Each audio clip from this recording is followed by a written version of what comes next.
Loki, did they have maximum overdrive? I didn't see it, but I wasn't looking for that. I just pretty much they had. Let's see, they had Christine. They had what was the other Stephen King one I got? The Shining. They had The Shining, Steelbook. They had Christine. They had another Stephen King movie, but that's the Maximum Overdrive, the one with the truck. Yeah. Yep. Yes, they did.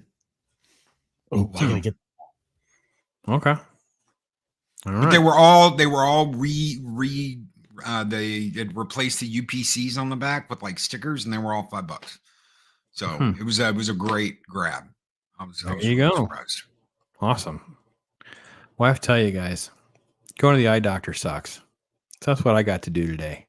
So I got the whole, it's not worse than it was last time, but my eyes are definitely, I'm like the youngest person in this building to have my eyes checked because I have this genetic anomaly. So it seems like I'm like a 70-year-old person who has glaucoma. It's like, well, you know, it's not that bad. And this isn't that bad. This isn't that bad. It's like, oh, geez. And they put all that goop in your eyes or whatever. And I didn't have my drops with me. I wasn't going to go back to the office, coming straight to the laptop, man, get ready for doing some stuff like this. So I have to go into a place to get drops. I can't see. So I have sunglasses on, so I can't, the light's not bothering me, but I have to figure out how to take my glasses to read, to get the eye. Oh, it's ridiculous. Absolutely like a little old man wandering around the store, can't see. I don't know if you guys know, but I'm not actually 70 years old. AARP is not actually calling yet, just so we're clear.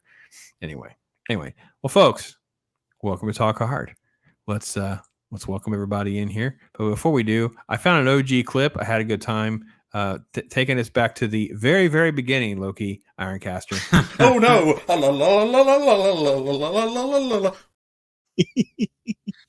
From the OG. It's the OG right there. Ryan Roger Athay was with us back in that day. So, but guys, thank you so much for coming and hanging out. How are you doing, Loki? What's going on? I know you were behind stage. We were talking about going on a shopping spree, so that's always fun.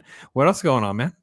Oh, just staying busy and trying to get everything done and watching apparently John Rambo's grandpa fighting, you know, the good fight in SISU. I was like, dude, it's gotta be John Rambo. He's a Rambo. It's gotta be John Rambo's grandpa, and that's why he's so badass, you know, in the Rambo movies, because he's the kid. He's the kid of this guy, the never give up, never surrender guy. So I love that. I love a movie where it's like, no, it's not because he is immortal or because he is indestructible. It's because he doesn't ever stop. He never stops. He just keeps coming after you. And I was like, you know what? I really like that. That's drive and ambition and never say die. It's why I like El Perro. So yeah. Oh yeah. El Perro just got compared to Sisu. All bets are off here on this show. Yeah, no, it's a good time. It's a good time. Ironcaster, my friend, what was your first thoughts? What's going on? Man too angry to die. Yeah. If I had to just put it in one sentence, I can't think of a better description. Too angry to die. So yes, Copa Catania was going to be with us tonight. He had something that came up, so our thoughts and prayers are with you, my brother.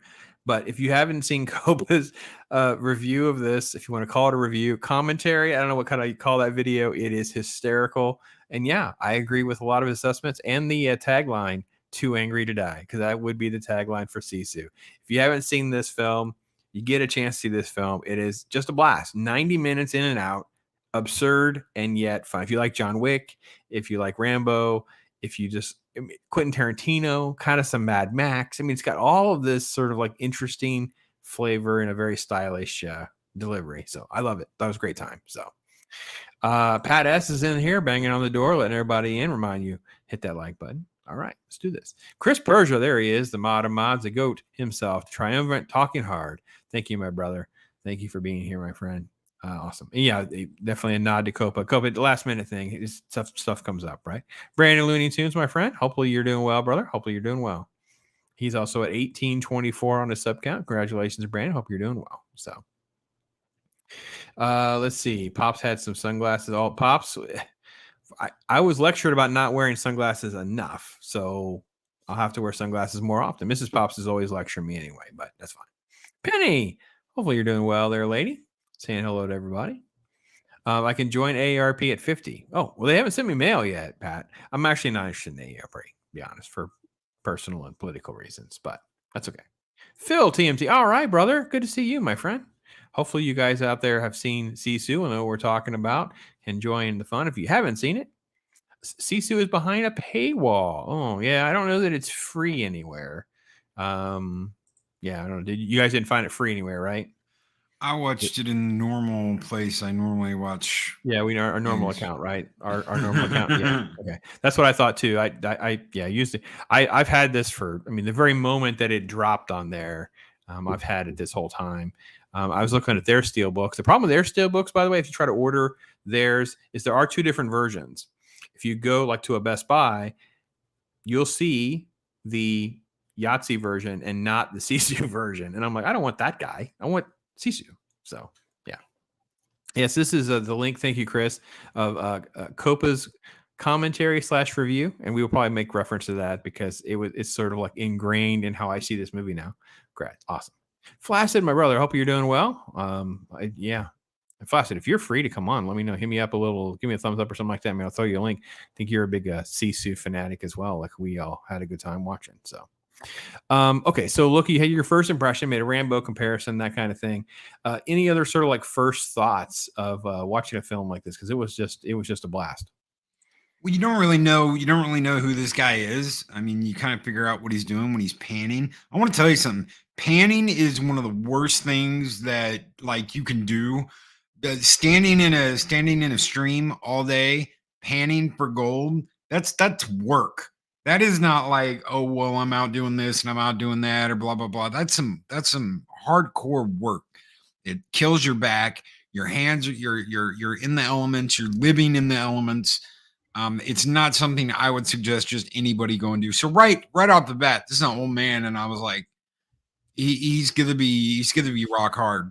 He's going to be a tough SOB because he's out there panning for gold. And then, he finds some and you're like, okay, but you feel like, where is this going? Who is this guy? He's sitting there chilling, like the scene you just saw with the planes flying over, and he's just chilling, like, drinking his drink, hanging out. Planes are flying over, warplanes are flying over, horses going crazy. So you immediately are like, okay, he's been out here for a while. Why is he out here? And they do a very, very good job of explaining that as the movie goes on. So first impression, I'm interested. They pulled me in. They pulled me right in. And I was like, okay, what's going on here? Who is this guy? What's happening? Obviously, it's in World War II. Obviously, the Germans are on the run. They're moving back to Yahtzee Town. But what is this guy's story? And it made me want to see more. It did. Pulled me in. Yeah, Ironcaster. I mean, I think Loki's in the nail on the head. All of this is happening in less than 10 minutes, right? I mean, that's literally get the fish on the. They get us fish on the hook by just doing all that very, very quickly and not lollygagging around. Yeah, no. This does a really good job of just setting the stage, getting you right into the action. Just right as the movie starts, we're getting to him like panning for gold, and he hits the mother of all loads right at the very start of this movie. So before we've even heard a word of dialogue, we already have like the motivation of the character. I mean, right here is the perfect example there. He's, looking over his gold. That's what more motivation does this guy out in the middle of nowhere have? Especially with World War II rolling around in the background as the proper, as sort of a bigger piece of the scenery that really helps set the stage, because this is a time of hard men. Okay, and on that note, this is spectacular cinematography. Not because I want to see an old man take a bath, because they just quickly show us a whole bunch of scars and tell us a story. We're like, this dude has been through some crap. This dude, like you said, Loki, this is Rambo's granddad, man. This is Rambo Pops, man. Like, holy cow, this dude, he's got holes and sutures and scars. I mean, this guy's nuts looking, like a freaking Frankenstein. And we just keep moving. As you said, Ironcaster, there's no dialogue. We're not gonna waste a bunch of time with a bunch of commentary or some weird narrator or something like that. Nope. Gets on his horse, going on a ride. And beautifully shot. Go ahead. Because what more do you need to know about this man outside of he's a prospector? He found his gold. It's during World War II. Yep. 10 minutes. And then we have Yahtzees. Yes. Yes. And I was reminded of just like every silly World War II trope and stereotype of a German. And then they sort of like kind of have, and then you get rewarded on how he ends up getting the chance to treat them all. So there is a quick shot of this second vehicle where the woman sticks her head out.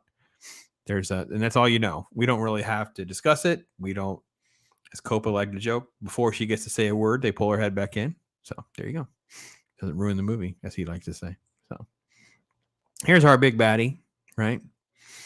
Yeah, just we don't bother trying with nuance with a film like this. We don't try to have like backstory. We don't. No, just this is a guy. This is it. It's what you get, right? So, yes.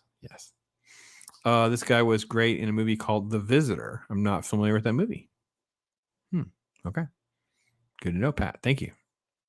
So it just kind of moves quickly, and you see him riding off, and the guy appears like he's going to take a shot and take him out, and then just the guy, forget it, he's going to die anyway. That's the closest thing we get to commentary or dialogue or setup is he's riding into death. Don't worry, but don't waste the bullet, basically. I'm like, okay.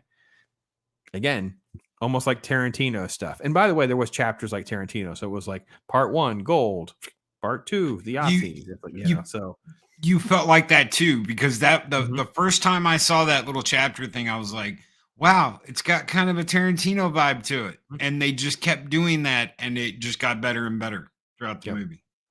Yeah, it borrows a lot of interesting dynamics, and a lot, like I said, the best way I describe things is imagine, this film plus this film plus this film plus this film. It's like, it's an amalgam of all these different things. And then just to have this great experience just for an hour and a half. If you just love crazy, violent, toxic World War II violence or whatever, you're going to love it.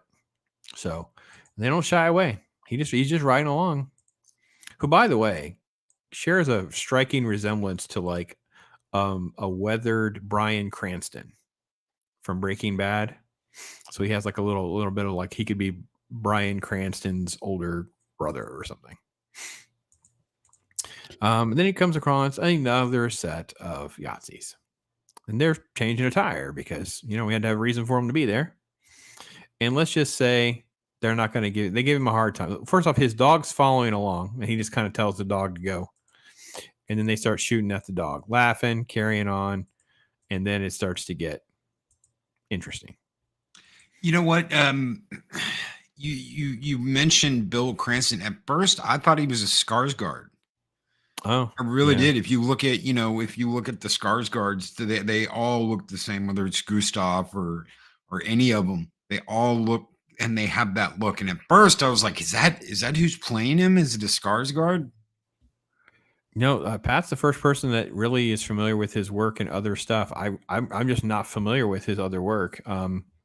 He's this is probably the biggest movie that he's done. It's kind of one of the biggest things. I think the director, this may be one of his first, if it's not his first, it's like moving over from like cinematography and that type of background. So this is just a very interesting project. But no, he resembled Bryan Cranston a lot to me. I can see the Skarsgård thing too, for sure.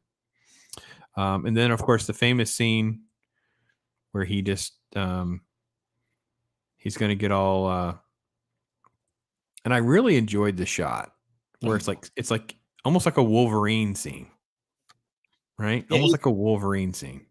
It's such great close up. Just the dirt worked into every single pore, every line of his face. It tells a story in and of itself of just the roads this man has walked down with life. And wow. Just oh yeah, that's the best. It's the best. It's gonna be like that then. Yeah, that's how I felt. I watched. Oh, okay, it's that kind of movie, is it? That's what we're doing. Okay. And the thing is, none of this would have happened if they just left him alone. Yeah, just let him walk on, but nope, couldn't let him walk on. And then it just becomes a free for all of just chaos and violence. And then when the other Bruno and the other Yahtzees show up. They just find Yahtzees everywhere. I don't even know what to say. It's just nuts. I was like, this movie has moved so fast. Like, we are literally only 18 minutes in. All of this transpires that quickly. That's how wonderfully paced it all is and beautifully done. So, and yes, Pat, that is definitely one sharp knife. Indeed. Lovely Sherry's here. Hey there. Hope you're doing well. Looks like an older Strider to me. Oh, that's good. Yeah. Okay. Yeah. It's a role that I could almost see like Mel Gibson doing. Yeah. Okay. Yeah, it definitely has a little bit. We did what was it? Fat Man, right? We did the Santa Claus Fat Man movie. A little bit of the Fat Man in this. Sure. Yeah. And now it becomes serious, and they find one piece of gold. So now they understand there's some motivation to go deal with this guy. So, Loki, you briefly mentioned it. Like, you want to expound on the fact that the motivation for them is the fact the war's coming to the end. They're on the losing side of this. So they know they're on the losing side of this. And now their motivation is to go after the gold. And they say it perfectly. This character says it perfectly. The leader of the Yahtzee troops that are in this movie says, we're all going back, and we're probably all going back to get hanged. This is our opportunity to get out of here and get out of this. So we're going to take it. He defies orders. As soon as he finds the gold, he's like, yeah, we're going back, and we're going to get as much of this guy's stuff as we can. They defy orders. They go against what they've been told, to chase this guy down and get the gold that he's got, so that they can find a way probably to go somewhere like South America, because that was a big thing at the time. Everybody, let's hightail it to South America and set up shop, and we'll just live, we'll live in a villa on the mountain for the rest of our lives. At least we're not going to get hung at Nuremberg. So that's the plan. What was that, Ironcaster? Argentina's a lovely time this year. Yes. Good references, Pat. Good references. It's just everything fits together so well where you just feel like I got this idea for a movie, Loki. And here's what we're going to do. We're going to Rambo's grandpa. He's going to find some gold, and the Yahtzees are going to chase him down. And you're going to ask me, well, why would they do that? I don't know. Let me call Ironcaster. Ironcaster, why would the Yahtzees chase him down? Well, they want whatever he found. Okay, cool. All right. Well, what did he find? Okay. So that's literally is just so simple, and yet then it's so perfectly executed. Like, we're all just immersed in this journey of like, dude's just walking on his horse. We still don't really know who he is. We have no idea who he is yet. We still don't know who this guy is. All right. So then he's walking, and we have a quick shot of a bunch of landmines. Now, okay, guys, should we even know what to do here? Do we show, not show? How do we navigate through the landmine scene? Like, I mean, obviously, everyone has seen My Little Meme, right? Everyone's seen My Little Meme. We've played with this for weeks now. For those of you who haven't seen it, we'll do that, and that's about what I think that's all we'll.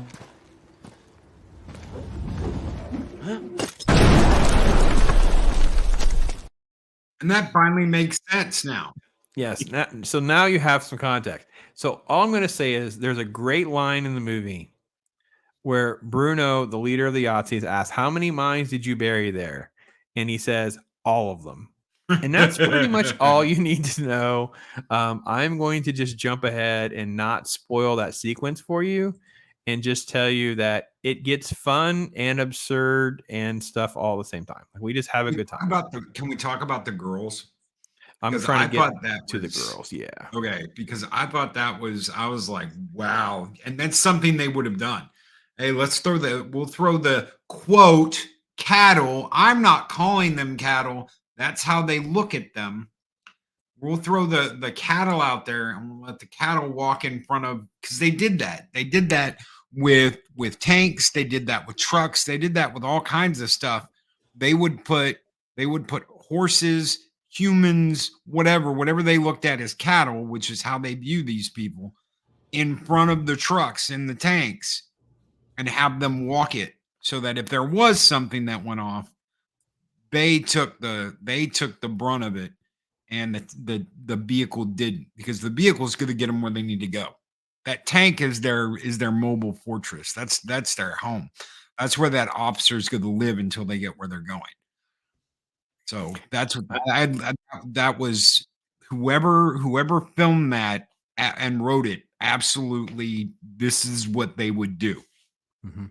I'm shocked this hasn't been brought up in other movies. Like, it seems like, when you said all that, and I remember when I watched it, I thought to myself, man, why wasn't that in Fury? Why wasn't that in this? Like, it just seems like obviously that should have been in there. So, great element. I'm so glad that we kind of spun our wheels there for a second. Any thoughts, Ironcaster, before we move to the quote next chapter? I mean, there's really not much you really need to do more than set off like one or two little landmines just to get the point across. Mm-hmm, mm-hmm, I mean, like you guys were saying, a great dialogue, like, how many did you put out? All of them. And Yep. the danger is present. You need not say anything more, and aside from showing just this slow route of travel with them. Okay. I will say I love the absurdity of some moments. I loved just the shock factor of some of the moments. Like, this is a movie to me. I have probably now watched this movie at least 5 or 6 times. I I know, because I watched it like drop it, within a week, and watched it immediately again. So that was twice. And then obviously it become like available, like we discussed earlier. I watched it once, watched it with someone else, and then I've watched it. Actually, I'm at least probably up to 6 times, because I watched it twice for this. So yeah, I'm still enjoying this movie. This is not something like, oh yeah, I liked it when I talked about you guys watching it. Now I'm kind of sick. No, I'm good. So we get a little bit of commentary. We get a little bit of, what's going on and who's the guy and all that kind of stuff, right? The legend of who this guy is and whatever, because he's tired and old. He has to take a nap. I like it. It's good. He's also he's taken some lumps. Like, we've skipped around some of the lumps, just for those of you at home. It's not like he's, again, it's very believable, right? Like, they don't try to like make him, like you said, look like superhuman or anything like that. Nothing crazy. No, it feels like, honestly, I haven't seen something like this since the old original, like, Die Hard, Rambo, where these guys went through absolute hell to get through, and then they were like, "Hi, honey," and that's the way you feel at the end of this. And I don't want to get to that. I don't want to ruin that until we talk about it. But yeah, you feel like this is a real person going through real stuff. And when they go into his background, that's when you're like, yeah, it's all starting to make sense. Ruben is here. Thank you, my brother. Great to see you, my friend. Yeah, spirit animal indeed. Yeah, we could all inspire to be this kick butt, because this guy's crazy. And then just kind of this little backstory that we get here, and they're all sort of like piecing together like what they're actually going to deal with, and we can end up with the situation with the water. Now, did you ever see that Anthony Hopkins movie? Before you go too far ahead, yeah, I want to try to back up. It's the survival movie where him and Alec Baldwin are out in the middle of the forest, and they're stuck out in the middle of the forest, and they have to fight that Kodiak bear. The Edge. The Edge, yes. Okay. Yeah. David Mamet wrote it. Oh yeah, David Mamet is a great. We should do that movie. I love that movie. There's this scene in that where he talks about shame. People dying of shame. That is an actual direct quote. This is true. There are people that when they get lost out in the wilderness, when they're all alone on an island, they just give up and die. Okay. The whole, well said. Usually that doesn't happen. Usually they don't know how to take care of themselves. They don't know how to survive. They don't know how to keep going. So they just die out in the middle of nowhere. Then you've got people that are so mean and nasty that you can't just like throw them out in the wild and expect them to kick the bucket, because they don't give up. They never give up. They never surrender. They have that tenacity and will to live. And that is this. Absolutely.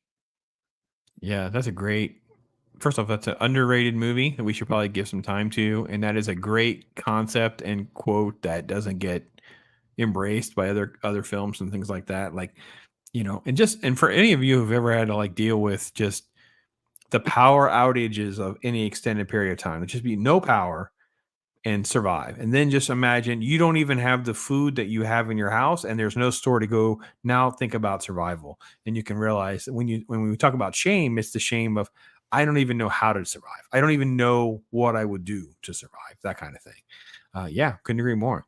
Couldn't agree more. Great stuff. Great stuff. The only way this guy would be cooler is if he had a 3-legged dog.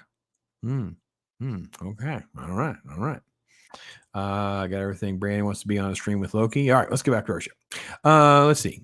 So the water sequence in the boats. And the best part of the boat sequence for me, because basically this guy just grabs a dead body, use it as a shield. But the thing for me is it just says so much about what this guy is capable of. Like his solution here is to realize that he's kind of in a trap situation. So he uses the knife to cover himself with gasoline. And you're like, what on earth is going to happen? Oh, he's just going to jump in the water. He lights himself on fire. And then what on earth is happening in this movie? And it's absurd and it's crazy and he's under the water. And they send down people to get him. And all they do is just give him people to kill. And oh my God, the sequence too. Like at first you're thinking this guy's gonna have to come up for oxygen at some point. He needs air. Oh, don't worry, he gets air. They're sending him down oxygen tanks. Thank you, COPA Catania. Thank you very much. And just when you thought he might run out, yes, I know. And then then you have the poor guy that's in the boat. Like, what the hell you want me to do? Like, I'm not going in there. Are you freaking kidding me? So yeah, it's completely nuts. And just like I said, this over the top approach with Tarantino, Mad Max, Rambo type stuff. To me, I was just so like, I was enjoying the ride. I'm like, this is great. I was having fun. I'm so disappointed this movie didn't like catch on at the theater and stuff and give people some real fun escape for an hour and a half, because this movie's a blast. So call it hurricane season. Well, yeah, that's what I meant, Pat. But it's just, you don't always have the power outage stuff like that. Even in Florida, like it doesn't always. But boy, it's brutal when you do. It's a reminder. So IRONCASTER disappointed that there wasn't a freshwater mega shark in this scene. Well, no, I don't know. You're wrong though. Our old man, Atami, is the shark. Yeah, he's something. Then we move into another chapter, Scorched Earth. So you're like, okay, what is going on? I will say that it's almost, I don't know if they wrote this in little short stories or not, but it's almost like we're telling massive history elements and little themes as we move along through it. Because here you end up with just this place of where he is, like the remnants of the war, like what the Yahtzees have left behind, I think is something we don't, spend like time on. And he's just seeing just this smoldering mess.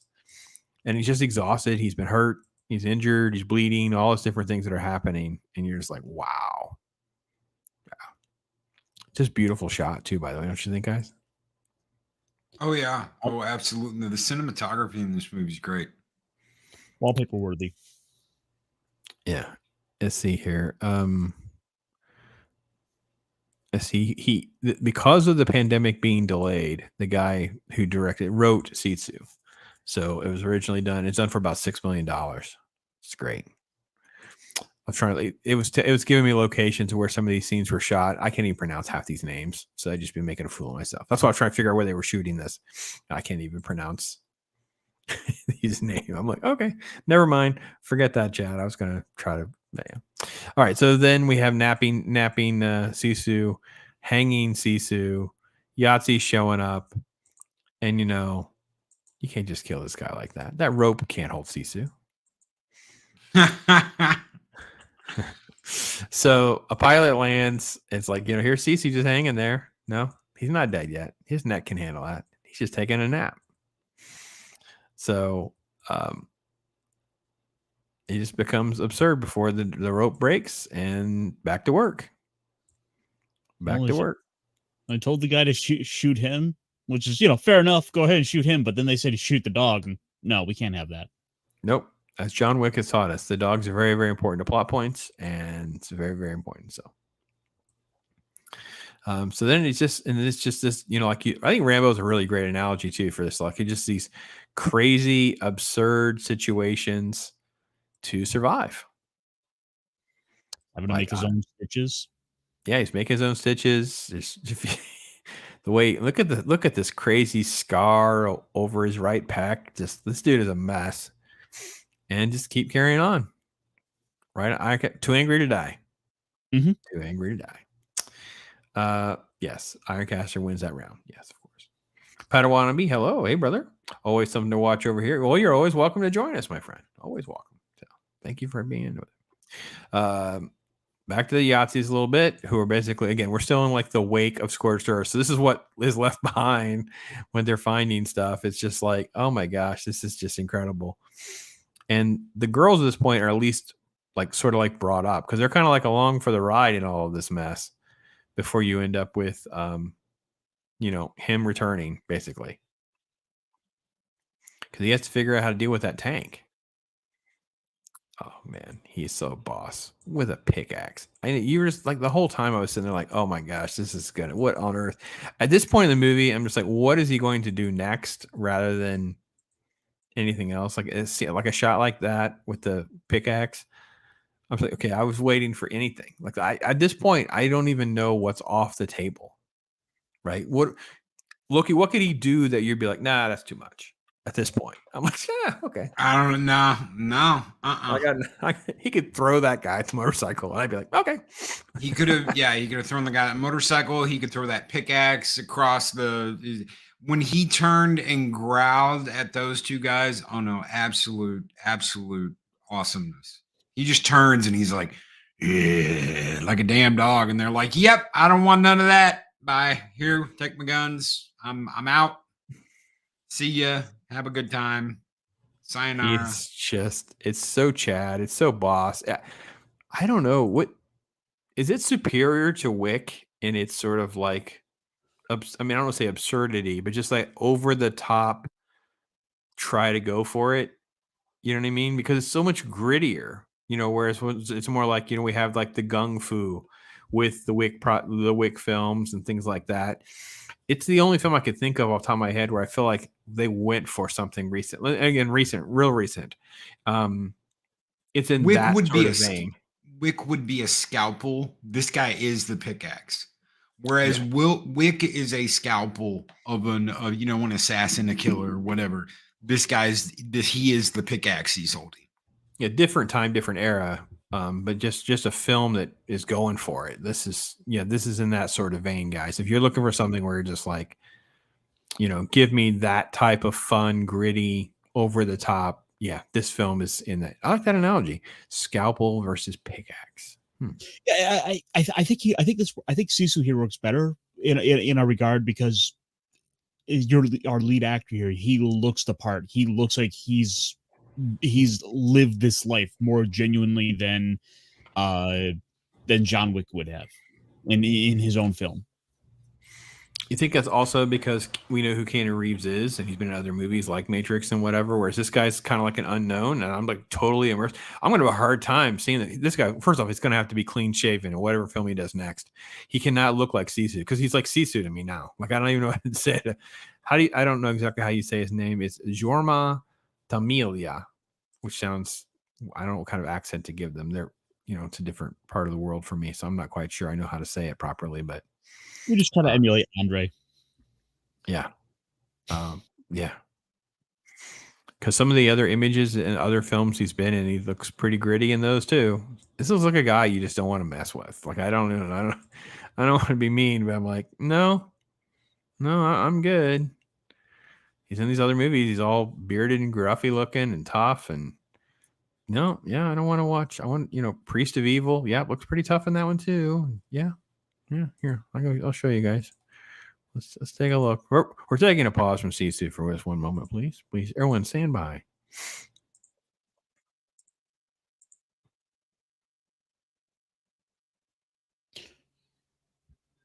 All right.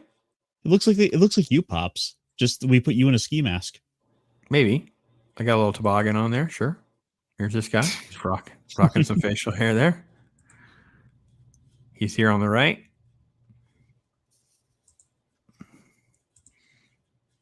Look at this. He's got like an apron. It's all bloodied up. This is called Rare Exports. Yeah. He's got a look. He's got a feel for sure. I don't even know what that was about. I know it's like Santa Claus in a cage. I don't know about anyone else, but I'm thinking about watching this movie called Rare Exports. I don't know what this is, but that's what I'm down for next. Is I'm going to track this movie down. Santa's in a freaking cage. So, all right, back to Sisu. Maybe this December. Maybe, you know what? I don't know. We have some pretty, I don't know, high aspirations the rest of the year with some of the stuff we're doing here. So we'll see. But yeah, pickaxe. Oh, it's so great. Man, oh man, I love this stuff. And taking a pickaxe to a freaking tank, it's just like, it's one of those things when you have that shot, you're just kind of like, it doesn't make any sense. And then you're like, but I've ridden this ride with this guy for so long. I'm waiting for him to know some sort of secret that if you do this in this way, the tank, I was trying to think of what you remember, like in Saving Private Ryan, they had like the cluster bomb on the tracks, you know what I mean, on the treads, and it's like if you do this, it'll unwrap. I expected something like that. This guy, as absurd as the pickaxe was, I was like, he knows something. He just knows something. That's how I felt. All right, maybe I'm in the minority. I don't know. Princess Leia Rose hopped in here. Hey there, hope you're doing well. All right, let's move on past the pickaxe and the tanks because then we get into just something else. It's just brilliant. So instead of just really diving deeper and deeper and deeper, he goes here and he gives the girls guns. Oh yeah, wouldn't you? I mean, such a kick butt. That's such a kick butt element to the movie. I'm not sure I even expected it. I mean, I know it's shame on me for not thinking that way, but I was just like, yes, of course you would. Of course. He's got that whole stack of rifles on his shoulder, and he just looks at his guns and then looks at them, and you're like, oh yeah, do it. And he does it. And she ends up driving the truck, and they pull up to next to that other truck, and the Drake comes off, and they go full bore, full auto on all the Yahtzee soldiers in the truck. And you're like, hell yes. And after what happens to them, which we aren't talking about, you're going to be like, oh yeah, oh hell yeah, yes, totally. Go kick some girl ass. There is absolutely no problem with women kicking ass in this movie. Nope. This movie, it doesn't come out as unreasonable given the circumstances of where everything's been at. It's certainly not compared to Sisu taking the pickaxe to a flying airplane, hanging on just like sheer grit and determination. And the chick in the brown dress that you just saw, the one, she's like the one to the left of the middle. The chick in the brown dress with the black boots, she warns these guys. She's like, you have no idea who you're dealing with. This guy does not give up. He will keep coming. He's not immortal. He just refuses to die. And then these guys are dead, and he's in the truck with them. And that's when the rifle scene happens, where he's like, take him, go, fight, go take your freedom back. Yep. He doesn't do it for them. He gives them the tools to do it themselves, which is what you want to see in something like this. That's what they can never get this right in Hollywood today, and they do it so perfectly in this one movie. And he has to, because like you said, Ironcaster, he has a pickaxe. He has a plane to catch. So he needs to get his axe onto that plane. Yeah, there you go. And I think to kind of Loki's point there, it's because they don't take a ton of time to really focus on the girls and trying to make them a pivotal element of the storytelling here. No, they're here just enough to sort of put a close on that story. We don't need to see this whole like action sequence of them getting all their revenge and being emancipated and getting freed. And it's like, no, we have just enough of them we got them free. They're off to do the thing, but they're not the plot of the story. It's Sisu. And we don't need to discuss it in committee. We don't need to have some sort of lecture. No, they're just going to kick butt. It's taking care of it. We're just done. They're good. They're good now. Agent Carter reference. That's freaking great. Thank you, Chris Persia. You made me laugh. Oh, it's great. Made me laugh. All right. So, yes, a pickaxe to get on a plane. And yes, the absurdity level gets ridiculous. But you know what? I'm there for it. I'm there for it. Because, what do you do to survive a scene like this? When you're losing, you're taking shots to the face and everything else like that. You're losing to the Yahtzee. You know what? You realize, oh, wait, there's a solution right there. You can strap that mother to a bomb and drop him out of the plane. And I kid you not, guys, how many times could you see a movie where you could say, well, we dropped a Yahtzee tied to a bomb outside of a plane? Yeah. It's off your bucket list, Loki. You didn't know you needed to see this scene, but now you have. Yeah, it's off my bucket list, definitely. Landmines to the face. Yahtzee bomb tied to a bomb. Yeah, dropped out the airplane. Yeah. The only thing he was missing was the cowboy hat, so he could just straddle it and go yeehaw the way down. Maybe.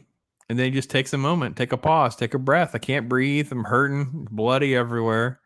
Again, an element that gets lost in a lot of movies is just the battering and the survival elements of it all. Oh, wait, by the way, he's got to get to the front, figure out how I'm going to get out of this plane. So I know what to do. Just drive it into the ground. Good night. This is crazy. It's nuts. Let's see if I can go back and go.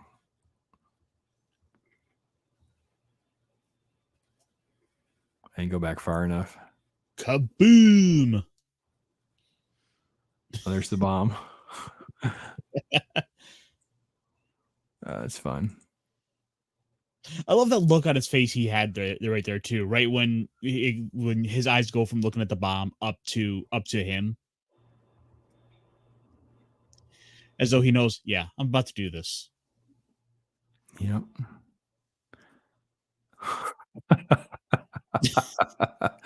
That's a great shot.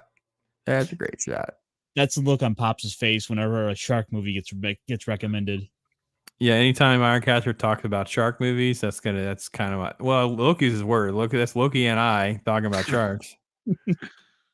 Yeah, drive that mother into the ground and then walk away from it. And everyone else is getting attention now. Like, oh, wait, what's happening over there? Oh, never mind. The girls have shown up with a tank. And I'm cheering at this point. I'm like, yes, yes. Look at her face. Oh, you are dead. You're just so dead. Oh. All right. Gotta have your pickaxe. Climb yourself out of that pothole that you've made there. Get your bag of gold. Oh, it's so fun. I don't know. I worried they would even try to make a sequel to something like this. So anyway, he just takes their bike. He's got his bag of gold. He's got his pickaxe. Finishes driving to town and go to the bank.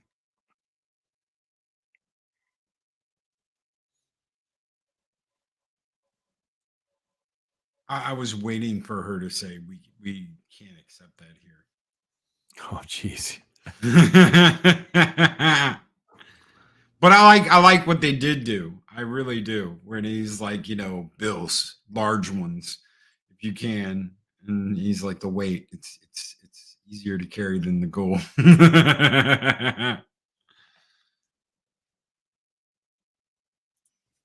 Oh, so fun. That's it. And from there, he's presumably going to go get a shower because he deserves it after all this. He gets the gold. He moves to America. He gets a ranch out in, what is it, Ohio? Is that where Rambo's dad lives? Is that where they live, Ohio? And yeah, I think so. Rambo. His grandson John is brought into the world. And yeah, he just has enough money. He always wanted to go and see what the states look like, and just there we go, a whole new franchise. SISU.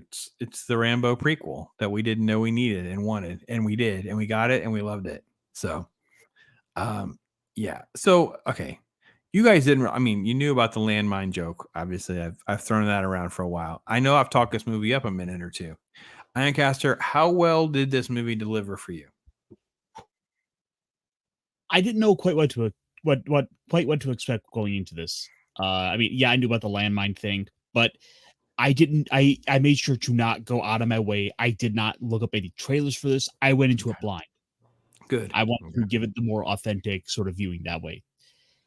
It did not disappoint. This exceeded my expectations for what I was going to get out of this. Some of the kills are just so, in their own ways, kind of over the top, hilarious. Where it's like, of course, like I've seen. I mean, I knew going in, like the landmine scene. You know, it's like, okay, we're gonna have some kind of silly kills. All right, I'm there for it. It did seem like everything they created around the character made that believable. Very much like what we talk about with Sansa's Slay or Violent Night. You know, the absurdity of certain things. We can enjoy the ride because it fits within the scope of what we've been talking about and what we're enjoying. I think this film did that for us. So, what about you, Loki, my friend? You know, I didn't know what to think going into this. After sharks in space and cocaine shark and sharks in the corn and all that other shit we've watched lately. Those weren't my recommendations. This was my recommendation, just for whoever's tallying and keeping score at home.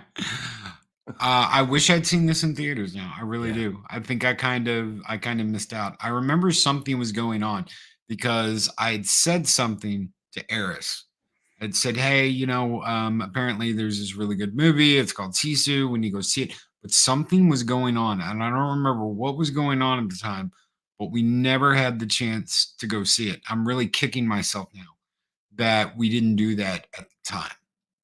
So I wish we had seen this in theaters. She hasn't had a chance to watch it yet. I'm the only one who got to watch it.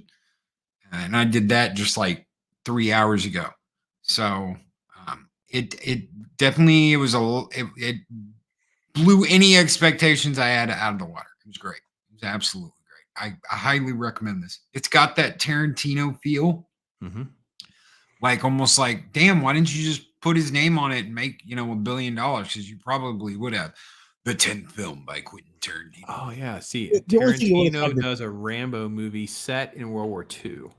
Yeah. But Loki, the important question is, how could they have worked in feet? Yeah. Well, there's women on the thing. So I think they're women, barefoot women. When she shows up with the tank at the very end and she's straddling the thing, he looks from her feet up. Tarantino shot right there, baby. Close the film right there. The harder part is going to be figuring out the kind of music that he'd go for because it doesn't fit his normal approach. But no, you got that whole soundtrack from Inglourious Bastards, which I have sitting right behind me. Yeah, and that would have been something very similar. Would have worked out really well. But even though I love the soundtrack of this movie, that's one of the things I'm going to get. I'm going to get the soundtrack to this movie. If I can find it on vinyl, it's going to be one of the things I get. If I can't, I'll freaking have someone make it. So, Padawannabe Loki is not taking your Padawannabe challenge. There's no way. You can need another card all you want. That's not happening. We've been we talk behind the scenes too. That's not happening. Might get Ironcaster to do another one. We're not going to be able to get Loki another one. So, listen, I really couldn't agree more, guys. I kind of look forward to seeing it. I'd heard like some John Wick comments and things like that about it. So I did see the trailer. It was like, okay, I'm good. I'll go see it. And then I was like, holy crap, this was a blast. And again, remember, I've had to endure a whole summer of movies that have not lived up to this much fun. Pretty much, right? Cool. So maybe this and Mario are the two movies where I feel like I've had the most fun of the 2023 movies. Not to say that there aren't a couple that are better or whatever, just saying this is the two where I'm like, just having a blast. Quite literally in one sequence. Go ahead, Ironcaster. Well, I was just say we need to watch some bad movies now and then because it makes the good movies that much better. Well, the problem is too many of them are bad, and I need to make sure we have some good ones that are mixed in. And Sisu is definitely one of those lists. If you get a chance, and it's a shame that it's not. It's just not getting the push that it needs for people to want to grab it. But I'm telling you what, folks, it's again, it's 90 minutes in and out. And if you like Tarantino, you like Rambo, you like Mad Max, you like, those kind of films, I think you're just going to have a good time with this movie. Yeah. Ironcaster, any other closing thoughts on Sisu before we go into some other stuff? I think this is a movie that I think this is going to be one of these sleeper movies that sadly a lot of people slept on just based on the box office results. Because I think it only pulled in about $13 million. Yep. And I think this is going to be one that in time people are going to come to and really appreciate. This will find its way into people's collections. I think this is going to become a cult classic that people are going to, over time, come to and revere. I have no idea why Netflix has not made the call. They seem like them or Amazon would be the two that I would assume and make the call. But Netflix in particular, it seems like it's a perfect thing. And whenever it lands on something for free, and I think Netflix is the perfect place, then it will blow into a complete viral meme thing and that's when they'll go bonkers. Any other last thoughts from you, Loki? Yeah, Ironcaster. I know Ironcaster loves, shitty movies. But there's a difference between a shitty movie and a B movie. You see something like this? This is a B movie, okay? And these are absolutely wonderful. I love the Puppet Master movies. This is the vinyl that you can get. It's like the blood splatter vinyl. If I could even get it out of there, which I can't at the moment. I love B movies, and I used to get people used to talk shit all the time about me and my B horror movies, but they've got to be good, man. And they got to have something good about them. The puppets were the key in Puppet Master. You had to have the cool puppets. You had to have Blade. You had to want those puppets. There was nothing in like Cocaine Shark that made me want anything in Cocaine Shark. No cocaine, no sharks.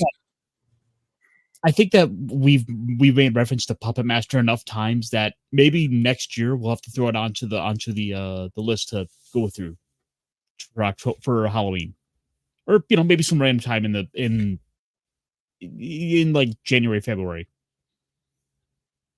Puppet Master would be something we could talk about and try to figure out how to fit it in. Especially the first one. Obviously, it came out in '89, and it's got a good time. Next year would be an anniversary year, right? It'd be 35 years next year. So, 2024 Halloween might be a perfect fit for a Puppet Master. So wind Loki up and turn him loose. So, Akili Chow made it. Hope you're doing well. Yeah, I was thinking that too while Loki was talking about Puppet Master. I was thinking about the Phantasm as well. Like I've seen them. It's one of those. It's just, especially the first one, man. It's just creepy enough, man, to get to you. Even though it's not very good, it's just like, okay, but it is good because it just gets to you and stuff like that. That's a different thing than these shows. So. And we're gonna be doing Robot Jocks too. That is coming right awesome up. Yeah, classic B movie. Yeah, so let's get through a couple of our upcoming weeks. There's nothing else to be said about Sisu, right? We all love Sisu. You should all go see Sisu. We love Sisu. Yes, Sisu. All right, next up, here we go. Going back to the 80s again. Val Kilmer, Real Genius. So next week will be Real Genius. Talk about some levity. We had some landmines. We had some fun. We blow some crap up, carrying around a pickaxe. Next week, some Real Genius 80s humor, 80s fun, silly stuff going on. I guess, Pat, are you talking about Phantasm or which one? Anyway, so yeah, let me know. I guess he's talking about Puppet Master. Puppet Master. Okay, fair enough. So yeah, Real Genius. I'm looking forward to that. The week after that, that'll be 8/29. That'll be August 29th. We'll be doing Hero, the Jet Li movie. Very underrated film. I think Hero by Jet Li is just one of these. I don't think it did bad, right? Did Hero make money? Did it do well? I think it made a lot of money, right? Globally, I'm sure. It was released. It was released in theaters here. I thought it was visually one of the most striking movies I'd ever seen visually at the time. So yeah. I went and saw it like 5 times. I dragged all my friends back individually and was like, okay, you gotta watch this. Since a couple of people didn't like it, but you know, it's got its own style and its own presentation, and it's very much a what perspective are you watching this from kind of movie. So I'm looking forward to that. I think it's a great film, and I'm really excited for people to really take that in, especially if they haven't before. So that's out there. Then we head into September. Now, I have one open week, so maybe because I'm greasing the wheels for Loki because he's getting married. So September is like almost like Loki month, right? So we kick off September with Tombstone. yeah, I'm your Huckleberry. One of the three best Westerns of all time. Yes. We can debate further about the ranking of those three, but it definitely is among the three for sure. Then we follow that up with Robot Jocks, which is 1989, which I have not seen. I thought I had. I have not seen Robot Jocks. I don't even know if I have Robot Jocks. I have to find to figure that out. I don't know. I thought I've seen this, but then I kind of was looking at the poster and stuff and reading about it a little bit. I'm like, don't think I saw this. So I don't know. Maybe as I watch it, it'll click, but it has not clicked yet. So I don't know that I want to do Puppet Master, but we do have an open week in September because I usually try to schedule 3 of the 4. So the other one that we scheduled, which I actually had listed for the 26th, so the 80s movies weren't all packed together, and that's Hell Comes to Frogtown, which we talked about previously doing. So Hell Comes to Frogtown has got it, because how could you not want to throw something, as you said, Ironcast, a little B movie out there, a little something like that. So phenomenal, like it's got some phenomenal like mask and effects work. Roddy Piper, baby. I'm going to be there. We got Roddy Piper in it. We're throwing down some fun 80s movies. I'm down with that. Like, that's fun for me. I'm having a good time. So yeah, that's up there for me as well. Cause that came out right before They Live came out. And I was all about Roddy Piper at that point. I was like, all right, we're back to back. We're rocking and rolling with this kind of stuff. So, yeah, so we do have an open week there. We can discuss that in committee and discuss what we want to do there. Maybe we could placate to Loki, let him pick something else. I'd rather not be 80s or martial arts or, so I want to try to find, usually we try to mix it up, right? So we kind of bounce around genres and eras and things like that. So we can find some, or we can pick something, newsy. The problem is there's no real news and there's no real movies and whatever. So that's kind of part of the thing that's what about, I don't know, just throw a random movie out, Back to School. Oh my God. Rodney Dangerfield. Haven't you tried to get that on the list before? I was thinking that's the first time I've Summer School. That's what I was thinking of when you said that. I was like, Summer School, holy crap. No, different movie. Oh yeah. Summer School is guy from the NCIS movie, right? Yeah. It's all right. It's fine.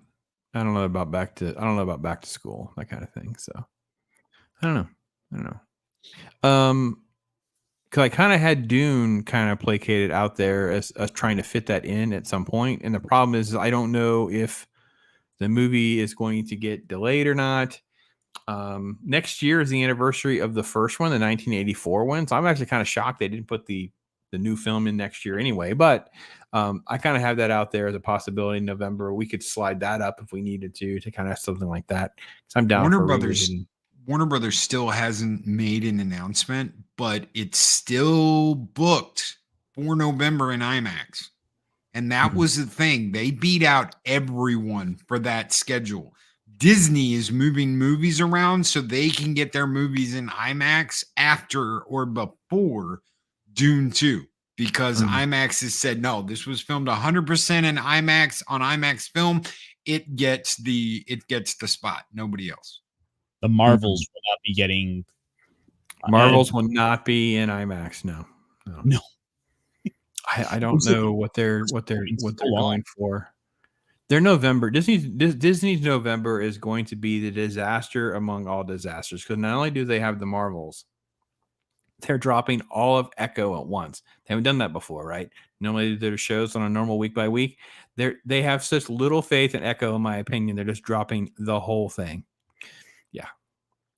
And Echo, by the way, it's criminal what they've done to that character. But I don't have any tears because the guy who actually created it started changing her. So it's his fault too. So the original introduction of Echo back at like the second volume of Daredevil, so it's like issue like 9 and 10 or whatever.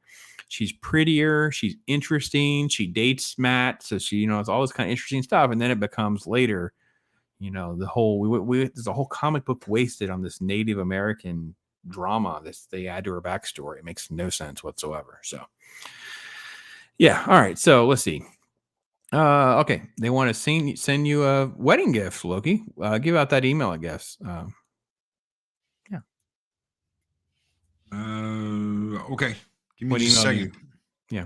It is Stone underscore. You care if I type his pops? Is that gonna, put it in chat. It's up to you. Underscore Loki. Email Loki all of your questions, comments. Meanwhile, Pat S is talking about best westerns. Go ahead. There is a gift registry too, but I don't have that like right here on this computer. So there's like a wedding registry. I gotta get that out to people. I'm so bad. I've sent it out to a couple of people, but I still haven't got it. So thank you, send Chris. It to Chris, and Chris will take care of it for us. Yes. The Searchers, Good, Bad, and the Ugly, and Tombstone. Okay. Well, I have to put Unforgiven ahead of the Searchers on that list. Go ahead, Ironcaster. Oh, I was just saying. So where do you rank the shakiest gun in the West? Shakiest gun in the West. a dentist as a gunslinger. El Dorado is a good one. Okay. Yeah, El Dorado was pretty good. Suncoast. Pat. The wedding, we're registered at Suncoast. Yeah. That's a good reference, my friend. Oh my God. I've been to a Suncoast in like, I don't know how long, like 10, 15 years. That's funny. Yeah. All right. We are way ahead of schedule. We zipped through SISU like we were watching it in real time. That was just going through it. And I don't know what to do because I didn't want to spoil everything, right? But I also part of me now is like, okay, can we show that scene now? Everybody, you've had your fill, you've had your promotion. Can we pull it back up so I can hear Loki laugh at the absurdity of the landmine sequence? You had to have just been like, what in the name of F is happening? Oh, I knew when they went into the landmine thing and I saw all the smoke, I was like, oh, here it comes. He's going to frisbee that son of a shit that guy needed to. And then he looks at the other, the what's his name? Bruno looks at the other guy and he's like, you go. And I was like, yeah, And him and his buddy, him and this other guy go running out there. I'm like, why are you fools running? Boom, boom. And you're like, yeah, idiots. Yeah. No.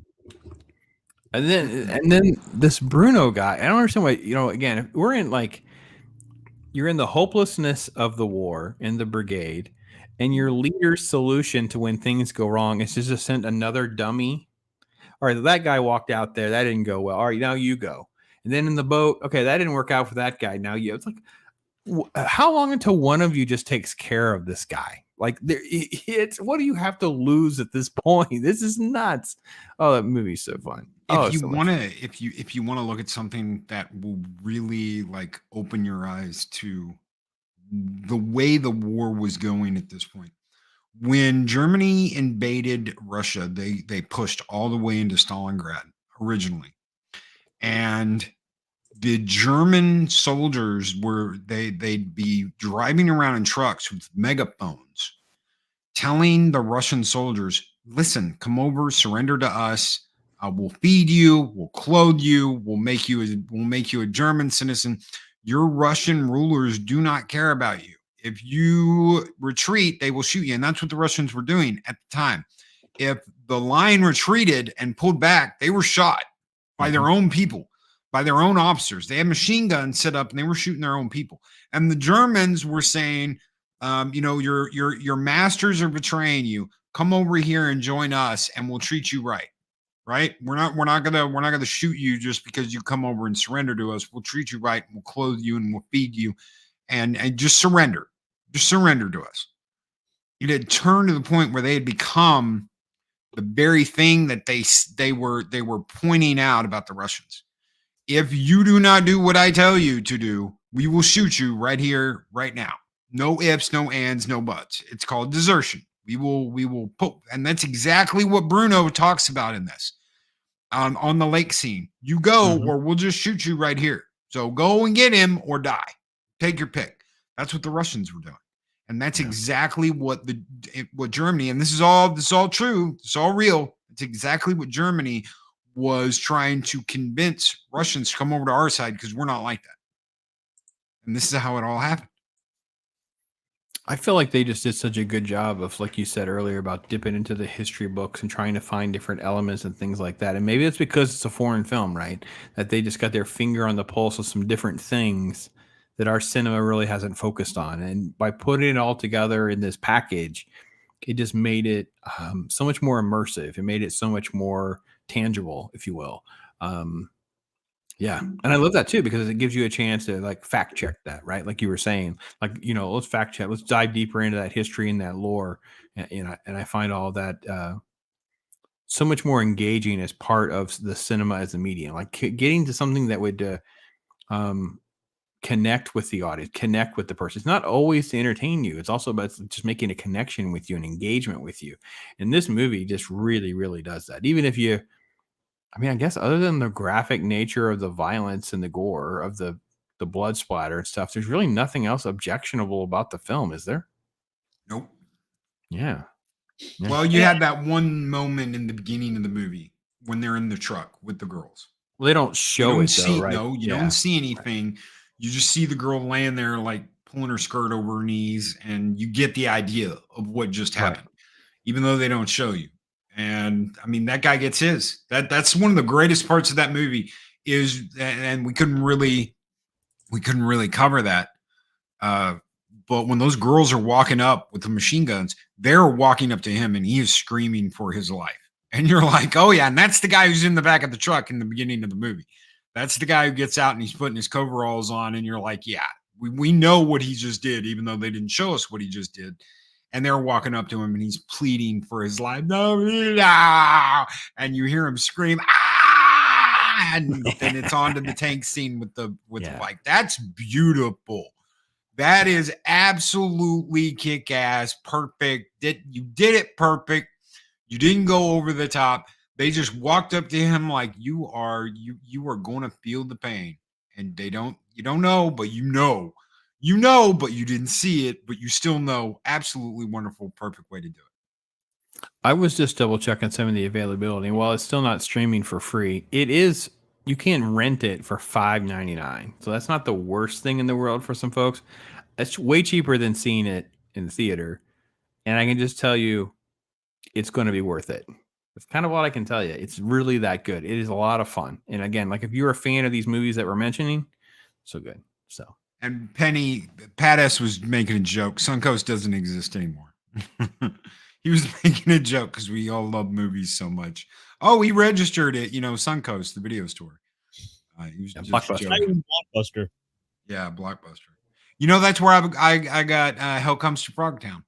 I spent back in mid 90s, my first job, first paycheck.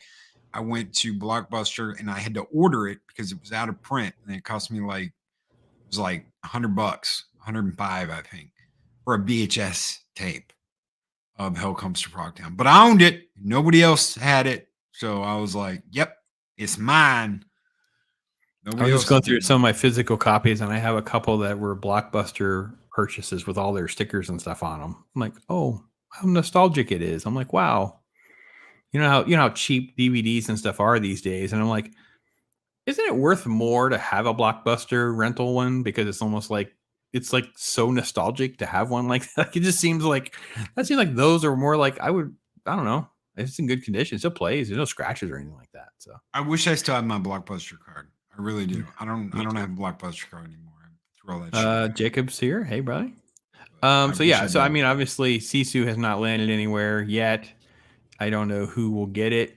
It's Lionsgate, whatever. So yeah, awesome. Anyway, so very cool, very very cool indeed. So, okay. So do you want me to put the wedding registry in the chat or no? You can if you want to. It's up to you. I don't want to. I don't want to. It's called the Knot Registry of the Knot. By all means, go ahead. Okay. You can. Eris gave me. He was like, "Yeah, I give it to people." So by all means, yeah. I just didn't want to overstep. So no, you're not overstepping. You're my brother, so I'll throw it out there, man. I have no problem at all. Thank you, guys. Thank you, anybody who does anything on there. We really appreciate it. Okay. I don't see a lot of pop culture stuff in here, so this list is very, very subpar. So it's all stuff we need. Very clear who selected most of the items on there in a very traditional manner.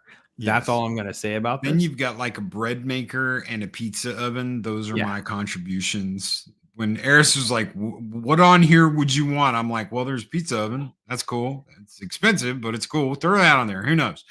And then a bread maker. I like to make bread. I like to make beer cheese bread. So I like stuff like that. So I like. I'm not saying I like baking, but I like making bread. So I think if Loki was in charge of this list, it would have been like a xenomorph charcuterie board. Could have been. Could be. Could be. That's good. Some more Viking paraphernalia and decorations and stuff like that. Yeah, that could have been. And Chris, it didn't work for Adega either. So I don't know if it's just U.S. residents. I don't know, but it didn't work for Adega either. Adega couldn't get it to work either. We sent them a message. So I don't know if they've looked at it yet or not, but it should work outside the U.S. I do know that. It shouldn't just be in U.S., but it's been weird. So some people can't get through checkout. Some people can't get it to load up. Adega couldn't get through checkout. It wouldn't let him. Yeah, really. That's disappointing and frustrating. So antiquated. Well, guys, I'm glad that we were able to discuss Sisu, break it down, have some fun. Made you smile, made you laugh, if nothing else. Had a good time for an hour and a half. So, Ironcaster, any updates? What's going on the rest of your week with your busy schedule, different shows and things that you got going on? Pretty chill the rest of the week. Except Friday's our big show. I'm looking forward to. We're gonna be doing the Friday Night Comic Shop talk over on Nick Wise's channel, where we are going into Heir to the Empire for the comic adaptation, and he's never read it before, so we're getting a set of fresh eyes. That's awesome. That sounds absolutely awesome. I hope I can make that. I know I'm supposed to. I've got to run the kiddo to Dallas on Friday. So I'm hoping I will be back for that. I really do. If not, we totally understand. That's great. That's great. Well, speaking of Nick Weiser, and I'll jump in just real quick just to say, he is my comic talk tomorrow. So if you catch my comic talks on Comic Book Wednesday, yes, I got Nick Weiser on. We 10:15. We do our premiere, but if you can't make the premiere or whatever, make sure you check that out. Nick and I talk about some stuff and hang out for a good time. So it's always great to get to do that. So, Ironcaster, you also have Twig on Saturday. All right. Yep. Saturday that'll the Week in Geek, where we will no doubt be talking about whatever Wizards of the Coast has done this week. And okay, credit where it's due. Like, right now, it seems to be a bit of a positive win just due to Baldur's Gate 3. In other words, they're getting good press because of something they did not directly do. Wow. I tell you, this world, I can't explain. Mrs. Pops was saying earlier today, like, this isn't my world. I said, well, we fell through a wormhole. I'm telling you what, the multiverse broke in like 2015. And since then, it's all spidering out. And I don't even know how the rules work anymore. Like, things are broken. So did he tell you about the bugbear and the she-ogre, Pops? Oh, the bugbear. Pops, Is this the relations with the bear story? No, and stuff? No. This is something totally different. This is on top of that. This is on top of that. I'm going through because I got gifted this. I'm going through this town that has been taken over by goblins, and I'm by this barn, and I hear this banging, and I'm like, oh my God, the humans in the village got in the barn, and they're like banging for help. So I run over to the barn, and I open the door, and there's a bugbear behind a she-ogre, and the she-ogre's on all fours, Pops, and you can imagine what's happening.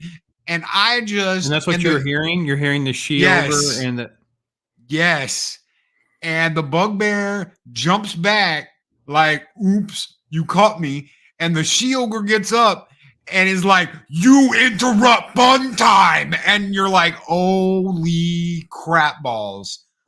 Who is writing this code? How do you get... This is like, I don't know, middle school male pubescent jokes. Some of this stuff. Like, this is literally like something like the teen boy would joke about doing. You know what I mean? Like, it's just, no. Yeah. I never expected this in a D&D game. I never would have expected this. You know, there's times where you're like, you're in the Elf Song Tavern and there's a beautiful, you know, busky elven maiden there. Yeah, that's one thing. That is one thing. A bugbear behind a she-ogre, and she's like, you interrupt fun time. And you're like, oh, wow, it's Lizzo, but green. And you interrupted the banana fun, the banana time. And that was the banging that you were hearing. And that's what the banging. It's not even as though this is like, oh, you guys, you're just reading too. That is literally the knocking on the door was not knocking. The knocking on the door, and he jumps back, and he's like, like, you caught me. Look what I was doing. And yeah. The unfortunate thing is you look at a lot of the other entertainment that's out there. We have games like Street Fighter 6, and the games journalists are out here lamenting and hating the fact that they brought back some of the classic attractive outfits. Like, how dare these outfits be in this game, in this modern game? Meanwhile, Baldur's Gate 3, which, by the way, good game. I like it. It's getting all the praise for just being unashamedly horny, as the journalists would say. Like, we can't even have like, just we can't have this sort of even treatment of this topic. Yeah, we have to just tolerate, like, someone else gets to be the referee and decide what good is good and not good. Like, you don't get to decide for yourself and let everything just kind of roll. These are too offensive. It's like everyone, these are this gatekeeping, overseeing, you know, authoritarian nonsense. I just, all right then. Thanks. Oh, dear Lord, no. Please, no. Yep.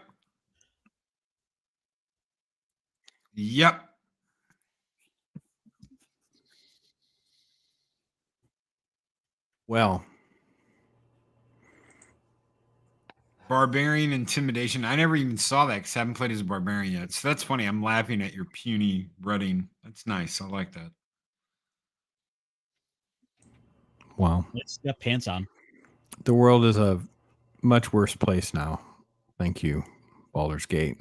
Just lowering the bar, ruining what evidently IRONCASTER says is a good game and a fun game. It's like this crazy. Can you avoid that whole sequence when you play the game? Yeah, just don't go to the barn. Okay.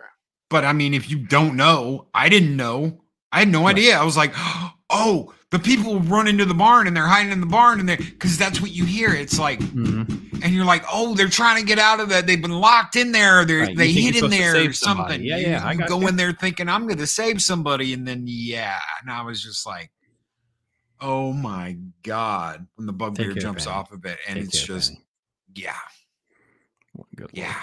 Good Lord. Bye, Penny. IRONCASTER, anything else before we let? Okay, it's all downhill from there anyway. To be honest, as Chris says, down the rabbit hole much deeper. So, LOKI, my friend, what is going on the rest of the week? I'm enjoying the Zeropian tour. What is what is on the docket for the rest of the week, my friend? Well, we got YouTube talk tomorrow. That should be fun. We're gonna talk about accountability. That'll be that should be interesting, especially considering some of the stuff that's been going on. We got Thirsty Thursday. I have no idea. I don't. We've got the weekend review. I don't know if our one's going to be there or not. Dave Bob was out last week. Hopefully they're both there. we have a good time. No late show Friday night, and then we'll be back on Monday, and we'll finally get to do What Would Zeropium Do next Monday, which we didn't get to do this time because we were talking about everything else. We got sucked up into the ABP thing, which completely blew my mind when I found out they did the actual first comic run from '89. They did the anime of that, and it's just sat there. It's done. It's voiced. It's got music. It's completely finished, and it's sitting on a shelf at Disney. No one cares. So that took up most of the morning, and then we talked about Japanese anime basically getting told, well, you have to change everything that you've done because we don't want softcore porn in the United States. That's what they call anime now. That's apparently what Japanese anime and manga is nothing but softcore porn. So wow. And by the way, on AVP, the original Dark Horse, I think, appearance in issue DHP 24, I think, does have some sort of origin elements to the aliens, just so you know. Yeah, good stuff. Good stuff. So I have to do an AV comic on Nick's stream one of these days. Yeah, AVP comics are amazing. Yeah, no, you gotta do the Dark Horse. Yeah, you gotta do the Dark Horse ones too. No Dark Tower tonight. So Daryl's out. Okay, cool. Not cool. Daryl's go anything. Just cool. Catch everybody up. Yeah, tomorrow comic talk, comic book. Wednesday. I mentioned Nick. He'll be on my comic talk and my review. Only one review tomorrow. That is Predator Big Game. So you've never had it's a very quick little take on Predator Big Game. You like Predator comic books? Got a feeling Predator Big Game is gonna be right up your alley. So let's see, rest of the week is pretty normal stuff. This will be my first week, so Batman animated series on my Saturday morning cartoons, but I will be doing other cartoons for a little while, taking a break from X-Men. So I'm working on the G.I. Joe. I haven't done the video yet. I kind of got it mixed up, so I got them out of order, so bear with me, guys. I'm trying to watch them all, get caught up. So I want to do the reviews in order, even though I watched them out of order, but it'll be fine. And then Sunday, the What's Your Story this week. Oh my gosh, I'm so excited to finally get a chance. Schedules align. This week is Zach's.